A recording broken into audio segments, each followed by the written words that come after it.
임대인은 여튼 은행에 이제 2천만 원 줘야 되고 임차인에게 5천만 원을 줘야 돼요. 근데 임대인은 개인 파산을 딱 들어가요. 그리고 면책을 딱 받아버린단 말이에요. 그러면 임대인은 5천만 원 날라가죠. 못 받죠. 이런 상황이 벌어졌단 말이에요.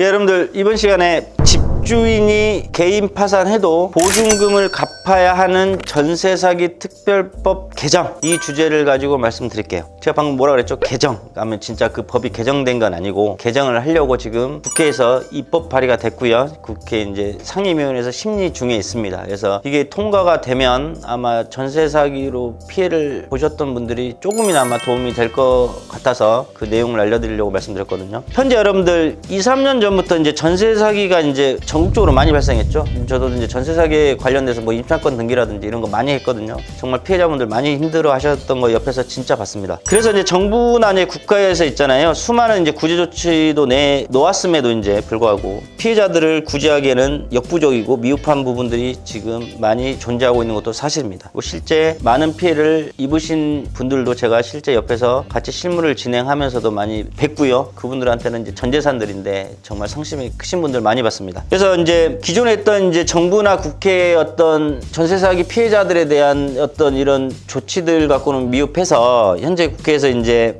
오늘 제가 말씀드린 이 부분에서 논의되고 있습니다. 그래서 이 부분들에 대해서 제가 좀 말씀을 드리려고 하는데 이런 거예요. 여러분들 쉽게 생각해서 임대인 집주인이란 말이에요. A라는 임대인 집주인이 있다고 가정을 할게요. 이 사람이 1주택자든 다주택자든 어쨌든 간에 전세 사기의 어떤 그런 것 때문에 여러 다른 채무들과 해가지고 개인 파산을 진행을 해버려요. 그러면 그 집들이 뭐 경매화되든 뭐 되든 어쨌든 간에 다 빚잔치 해버리고 그 세입자가 돈을 다 받든지 말든지 간에 A는 만약에 개인 파산을 진행해서 면책을 받게 된다면 세입자들한테 더 이상 갚아야 될 채무 자체가 몽땅 다 면책됐습니다. 그렇기 때문에 개인 파산을 만약에 임대인이 받게 된다면 세입자들은 큰 낭패를 봤던 부분이 있었어요. 그래서 이 부분에 대해서 손을 대려고 논의하고 있는데 제가 예를 들어서 설명드릴게요, 여러분들. 어떤 지방에 2억짜리 빌라가 있다고 가정을 할게요. 2억짜리 빌라. 근데 여기에 2억짜리 빌라에 이미 1억짜리 은행에서 근저당권을 설정해둔 2억짜리 빌라가 있어요. 1억짜리 근저당권이 1순위로 있어요. 그런데 세입자 B라는 세입자가 있다고 가정할게요. 세입자가 여기에 5천만 원 임차보증금을 주고 2순위로 들어왔어요. 그래서 전입신고하고 확정일자까지 다 받았어요. 근데 이 B라는 사람은 이 시가가 2억이니까 근저당권 1억을 공제하더라도 아직 1억이 남아있으니까 자기 보증금 5천만 원은 무조건 다 지켜진다는 생각에 월세도 아주 작게 받는다 하니 혹한이 왔던 거죠. 이제 그랬는데 임대인이 여타여타해서 이 빌라가 경매에 들어갔어요. 다행히 1억 5천만 원의 경락이 되면 1순위 근저당권 은행에도 1억 주고 지금 B라는 임차인에게 보증금 5천만 원 돌려주면 이러면 좋은데 세상사 다 이렇게 됩니까? 2억짜리 빌라였다고 생각을 했는데 이게 8천만 원의 경락이 됐다고 가정할게요. 8천만 원에. 그러면 8천만 원의 경락이 되면 1순위 근저당권자 1억이 있잖아요. 이 8천만 원 1순위 근저당권자한테 갑니다. 그러면 임대인은 아직 은행에 1억을 빌렸었는데 경락대금 8천만 원만 납부됐기 때문에 2천만 원을 갚아야 되고 임대인은 B라는 임차인한테 임차보증금 5천만 원을 아직도 갚아야 되는 상황이에요. 전문적으로 가면 여기서 뭐 소액 임차보증금 보호라든지 이런 게 여러 가지가 있지만은 여러분들 설명을 여러분들 쉽게 듣기 위해서 나머지 예외적인 뭐 어떤 이런 거는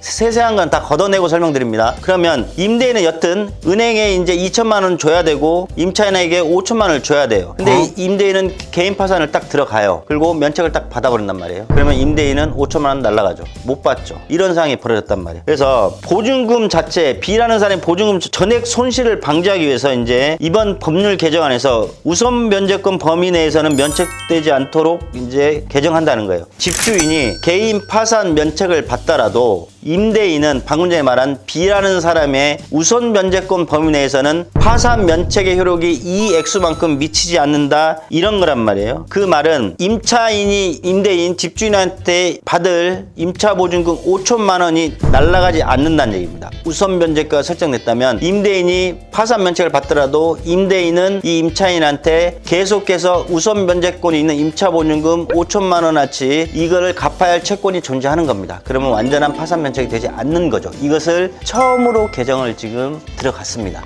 그런데 여러분들 실효성 한번 생각해 볼게요. 임대인이 개인 파산했는데 이 방금 세입자 B라는 사람한테 5천만 원을 갚아야 할 이제 채권이 있는 겁니다. 그럼 임차인 B는 언제라도 지금 개인 파산 받은 집주인한테 빨리 5천만 원 내놓으세요 말한단 말이에요. 그런데 지금 돈이 있을까요? 개인 파산 면책까지 받은 사람이 5천만 원 있어요? 없을 것 같은데. 그러나 그렇게 의미 없지는 않아요. 왜 그러냐면 집주인은 지금 개인 파산 면책을 받았기 때문에 향후 적어도 7년 내에는 파산 면책을 받을 수 없습니다. 그러면 임차인은 이 집주인이 어떤 소득 활동이나 개인 재산이 생기는 거를 받다가 그 5천만 원이라도 나중에 추후라도 이 돈을 내놓으라고 계속할 수 있는 청구권, 채권이 계속해서 존재하게 되는 거죠. 그러니까 받을 가능성이 계속해서 남아 있는 거죠. 근데 기존에는 어떻게 됐다고요? 집주인이 파산 면책을 받는 순간 받을 가능성은 다 날아가게 되는 겁니다. 5천만 원 자체가 완전히 없어지게 되는 거예요. 그래서 실효성은 그렇게 해서 크게 뭐 효과적이진 않지만 조금이라도 보증금을 받지 못한 임차인을 위한 개정안이기 때문에 여러분들한테 오늘 설명 한번 드려봤습니다.